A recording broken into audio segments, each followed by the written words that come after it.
नमस्कार दर्शक बंधु एमजीएनआरईजीए योजनार आउ गोटे नुआ भिडियो आपण मानकु समस्त को बहुत बहुत स्वागत। दर्शक बंधु आज भिडियो आम जानिबा एमजीएनआरईजीए योजनार गोटे नुआ एप्लिकेशन विषय रे।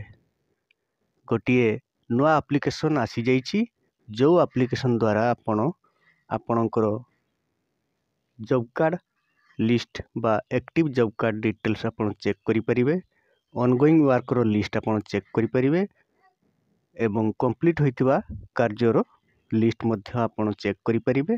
को काम रे केते टंका मटेरियल्स रे खर्च होइछि, लेबर रे केते टंका पेमेंट होइछि, डिटेल्स आपण किभଳି भाबरे चेक करिवे एही नुआ एप्लिकेशन द्वारा आज मु स्टेप बाय स्टेप आपण मानकु बतै देबी। से एप्लिकेशन टीर नाम होउछि area officer. Area officer application द्वारा आपण जे कोनसी कार्यर केते टंका एस्टिमेट होइतिला, केते खर्च होइछि, डिटेल्स आपण चेक करि परिबे। एथि सहित फील्ड मास्टर रोल जो मास्टर रोल फिलअप होइथिबो सही मास्टर रोल मध्य चेक करि परिबे एवं आपनकर एक्टिव जॉब कार्ड मध्य चेक करि परिबे बा देखि परिबे लिस्ट। तो डेरी न करी चलंतु वीडियोटी स्टार्ट करि नबा। किंतु ता पूर्वरु एही भली नुआ नुआ अपडेट पाइबा पई आपण चाहुतिले चैनल टी को निश्चित भाबे सब्सक्राइब करि नियंतु एवं वीडियो टी गोटे लाइक करि दियंतु। तेबे चलंतु वीडियो स्टार्ट करिबा। प्रथमे आपण कोन करिवे, आपनकर मोबाइल फोन रो प्ले स्टोर को ओपन करिवे एवं प्ले स्टोर रे एही एप्लिकेशन टी को इंस्टॉल करिवे। देखंतु प्रथमे आपनकर मोबाइल फोन रो गूगल प्ले स्टोर ओपन करिवे। ओपन कला परे सर्च बार रे टाइप करिवे एनआरईजीए एरिया ऑफिसर बा खाली एरिया ऑफिसर टाइप कले मध्य चलिबो। एनआरईजीए एरिया ऑफिसर टाइप करी मु सर्च करूची। सर्च कला परे देखंतु एरिया ऑफिसर गोटे लिंक आसी जाउची बा एप्लिकेशन एठारे आसी जाउची। एही एरिया ऑफिसर एप्लिकेशन को प्रथमे आपण इंस्टॉल करि नेबे। इंस्टॉल कला परे ओपन रे क्लिक करिवे बा एही एप्लिकेशन को ओपन करिवे। ओपन कला परे देखंतु एठारे दुई गोटी ऑप्शन आसुची, ऑफिसर लॉगिन एवं सिटीजन लॉगिन। राइट साइड रे रहिची सिटीजन लॉगिन। सही सिटीजन लॉगिन ऑप्शन रे प्रथमे क्लिक करिवे। तापर देखंतु मोबाइल नंबर एवं वेरीफाई देइची। जेहेतु आपण रजिस्टर होई नाहंती बा रजिस्टर करि नाहंती तो वेरीफाई तळकु गोटी ऑप्शन रहिची देखंतु रजिस्टर एज ए सिटीजन। सही register as a citizen option रे आपण क्लिक करिवे। तापर आपणकर स्टेट सिलेक्ट करिवे। स्टेट सिलेक्ट कला परे ता तळकु आपणकर डिस्ट्रिक्ट सिलेक्ट करिवे।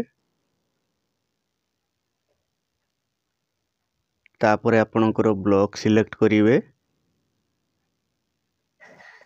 तापर आपणकर ग्राम पंचायत सिलेक्ट करिवे। ग्राम पंचायत सिलेक्ट कला परे तळे थिबा नेक्स्ट ऑप्शन रे क्लिक करिवे।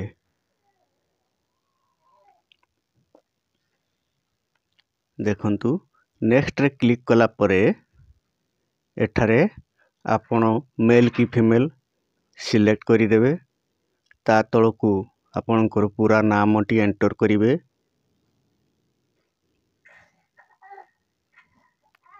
ता तळकु आपणकर मोबाइल नंबर देबे।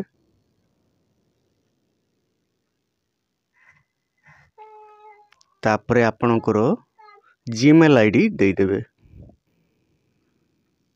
तापरे तळे थिबा वेरीफाई ऑप्शन रे आपण क्लिक करिवे। वेरीफाई रे क्लिक कला परे आपण देइथिबा मोबाइल नंबर को गोटी ओटीपी आसीबो। सही ओटीपी एठारे एंटर करिवे। ओटीपी एंटर करी सबमिट ऑप्शन रे क्लिक कला परे एप्लिकेशन टी सक्सेसफुली आपणकर ओपन होई जिवो बा लॉगिन होई जिवो। देखंतु सबमिट रे क्लिक कला परे एप्लिकेशन टी लॉगिन होई गला। एथिरे विभिन्न प्रकार ऑप्शन आसुची। प्रथमे रहिची देखंतु एनआरईजीए। एनआरईजीए बाबदरे जानिबा पई चाहुतले आपण एही एनआरईजीए ऑप्शन प्रथम ऑप्शन रे क्लिक करिवे। सही भली एथिरे क्लिक करी आपण प्रधानमंत्री आवास योजना बाबदरे एवं प्रधानमंत्री ग्राम सड़क योजना एगुड़ी विभिन्न ऑप्शन रही सेगुड़ी को मध्य आपण चेक करि परिबे। तो एनआरईजीए रे क्लिक कला परे देखंतु एठारे कोन आसुची फाइनेंशियल ईयर 2025-26 वर्क कंप्लीटेड 32 गोटी कार्य कंप्लीट होईची 2025-26 आर्थिक वर्ष रे ताहार लिस्ट आपण देखि परिबे। वर्क अंडर प्रोग्रेस अर्थात 171 गोटी कार्य वर्तमान अंडर प्रोग्रेस रे अछि बा ऑनगोइंग रे अछि ताहार लिस्ट आपण चेक करी एस्टिमेट डिटेल्स आपण चेक करि परिबे एवं एक्सपेंडिचर बा खर्च होइतिबा टंका लेबर रे केते खर्च होईची मटेरियल रे केते पेमेंट होईची डिटेल्स आपण चेक करि परिबे। सही भली एही एप्लीकेशन रे एक्टिव जॉब कार्ड मध्ये चेक करि परिबे एवं आपणकर पूर्ण होइतिबा मस्टर रोल बा मस्टर रोल फील्ड आपण चेक करि परिबे।